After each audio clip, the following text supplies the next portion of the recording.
सुप्रभात। मैं हूं जोगेंद्र राणा। आज की हमारी आध्यात्मिक चर्चा का विषय है ब्रह्म बेला।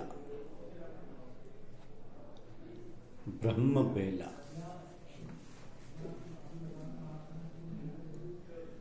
ब्रह्म बेला में सांसारिक जन गहरी निद्रा में सोए हुए रहते हैं। उस समय भक्त और संत महात्मा प्रभु के दर्शन में तल्लीन रहते हैं, समाधि का आनंद लूटते हैं, भगवत प्रकाश ग्रहण करते हैं।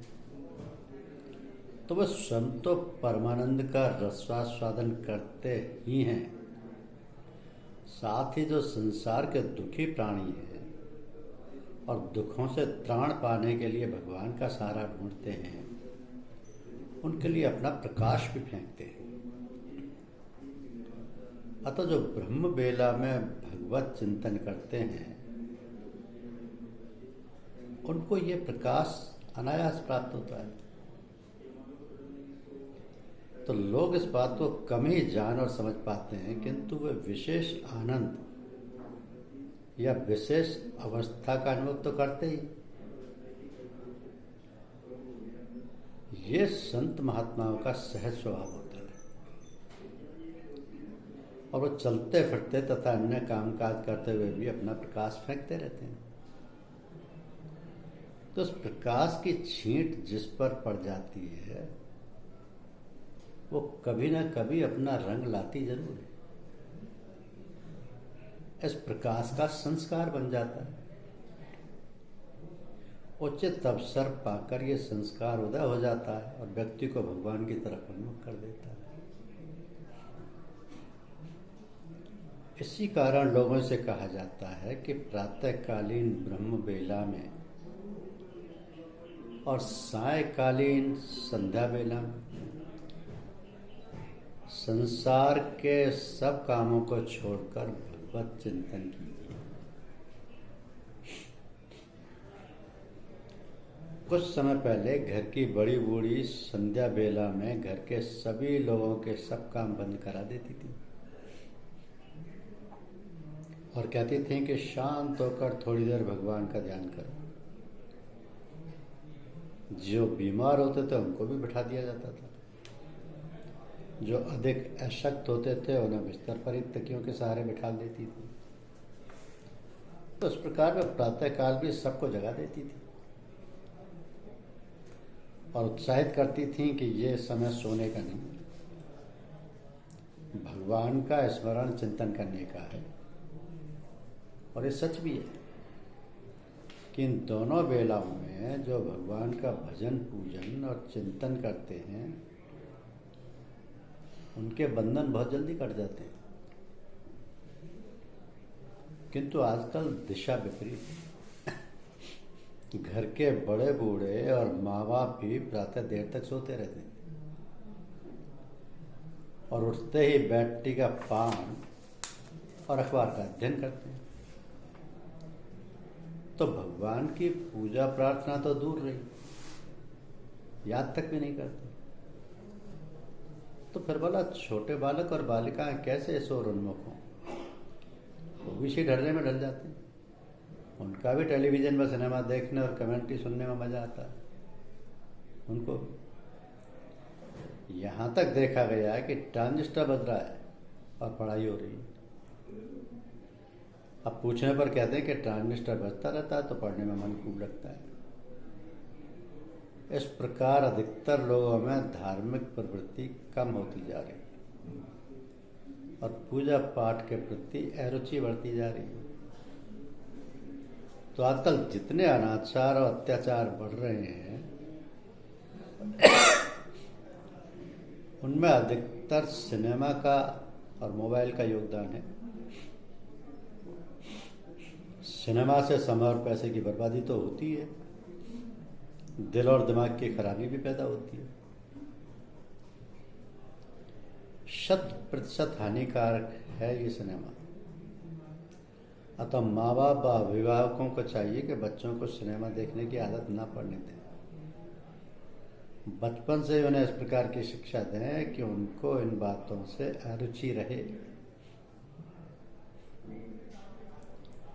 लालाजी महाराज और बाबूजी कहा करते थे कि अपनी धर्मपत्नी को अपने ख्याल का बनाना चाहिए, ताकि जो संतान पैदा हो उनमें भी धार्मिक और आध्यात्मिक भावना हो। यदि शास्त्रीय नियमों का पालन किया जाए तो दंपत्ति उत्तम और अपने मन की संतान पैदा कर सकते हैं। इसके लिए भी लगन और तपस्या की आवश्यकता है। अतः सावधानी पूर्वक शास्त्रों की रीति और नीति पर चलकर अपने गृहस्थ जीवन को सुखी और समृद्धिशाली बनाना चाहिए।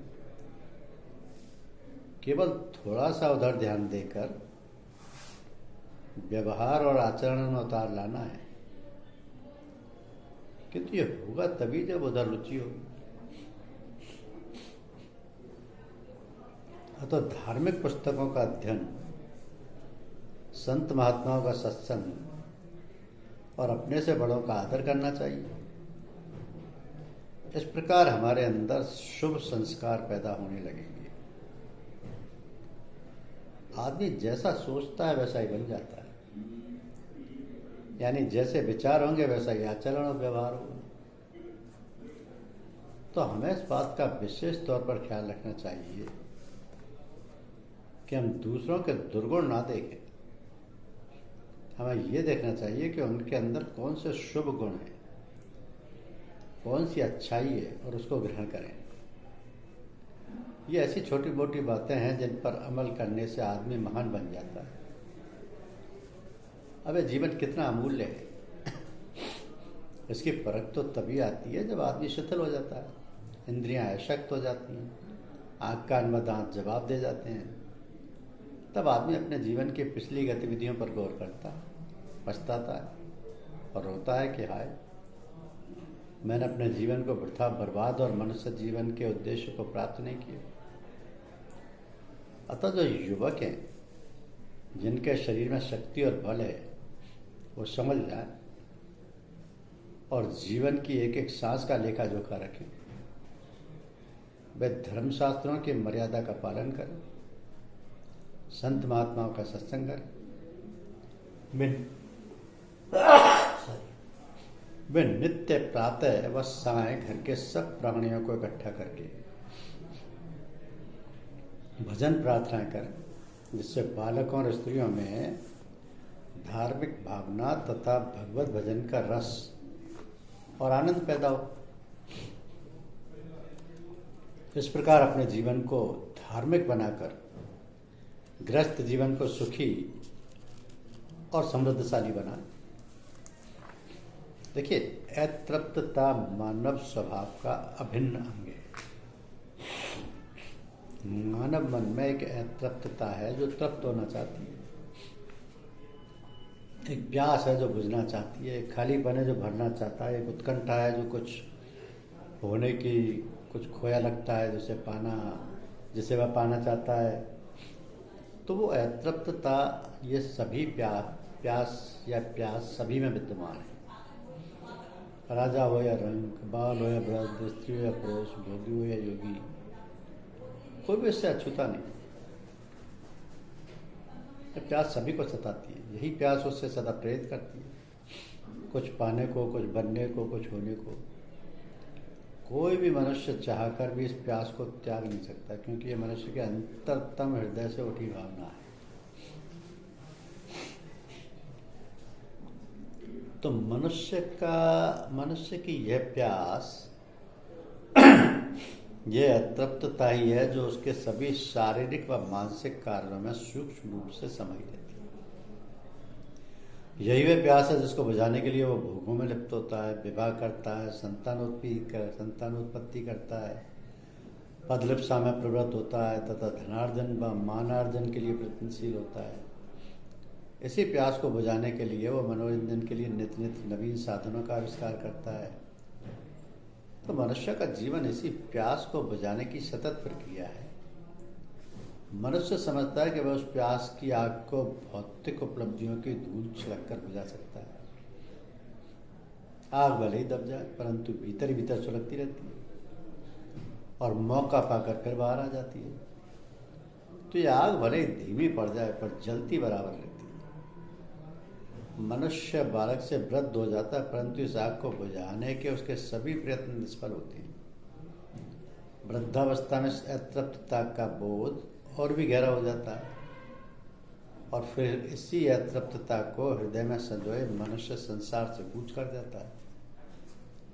परंतु यह अतृप्तता उसे पुनः संसार में खींच लाती है और पुनः आरंभ होता है अतृप्तता को सांसारिक पदार्थों से भरने की प्रक्रिया का। इस प्रकार जीवन मरण का चक्र चलता रहता है। तो कितनी रहस्यमय है ये मानव प्रकृति। मनुष्य धनार्जन के लिए नए कीर्तिमान स्थापित कर सकता है, पदोन्नति के सर्वोच्च शिखर पर आरूढ़ हो सकता है, शारीरिक बल से समस्त जगत को चमत्कृत कर सकता है, वैज्ञानिक खोजों द्वारा सामाजिक जीवन में क्रांतिकारी परिवर्तन ला सकता है, परंतु अपनी अतृप्तता को समझने में असमर्थ रहता है। तो अपनी उच्च शिक्षा के बावजूद वह अपने जीवन के अनुभवों से एक छोटा सा निष्कर्ष तक नहीं निकाल पाता कि उसके सारे असाधारण कार्य उसकी अतृप्तता को दूर करने में सक्षम नहीं हो सकते। वो ये नहीं समझ पाता कि उसके कार्यों का आधार है आंतरिक अतृप्तता, जो बाह्य उपलब्धियों द्वारा नहीं बुझाई जा सकती। तो केवल कुछ ही विरले व्यक्तियों में या तो जीवन के कटु अनुभवों के फलस्वरूप या अज्ञात कारणों बस ये समझबूझ पैदा हो जाती है कि आंतरिक प्यास आंतरिक सरोवर के जल के पान से दूर होगी। हृदय की आग बुझाने के लिए हृदय में ही जल स्रोत ढूंढना पड़ेगा। तो ऐसे व्यक्ति सदगुरु के पास जा उनसे अंतर में प्रवेश करने की युक्ति पूछते हैं, सूरत शब्द योग का रहस्य सीखते हैं, शब्द की डोर पकड़ वे अंतर में प्रवेश करते हैं। चित्त की चंचलता उन्हें आगे बढ़ने से रोकती है। चित्त की चंचलता उन्हें आगे बढ़ने से रोकती है परंतु वे रुकते नहीं। अपनी सूरत को शब्द पर जमाए वे आगे बढ़ते ही रहते हैं। चित्त धीरे धीरे हारने लगता है और वह अंतर की गहराई में बैठने और स्थित रहने लगते हैं। इसी गहराई में उन्हें एक रस एक आनंद की अनुभूति होती है जो उनकी अतृप्तता को मिटाने का साधन बनती है। इस प्रकार गहराई से और गहराई में जाते हुए वो अंततः उस आनंद कुंड को खोज ही लेते हैं जिसमें डूब उनका मन सदा सदा के लिए तृप्त हो जाता है। सदा सदा के लिए तृप्त हो जाता है। तो ये जो ब्रह्म बेला है, इस ब्रह्म बेला में साधकों को जल्दी उठ करके गुरुदेव के प्रति ध्यान लगाए रखना चाहिए, ईश्वर के प्रति ध्यान लगाए रखना चाहिए।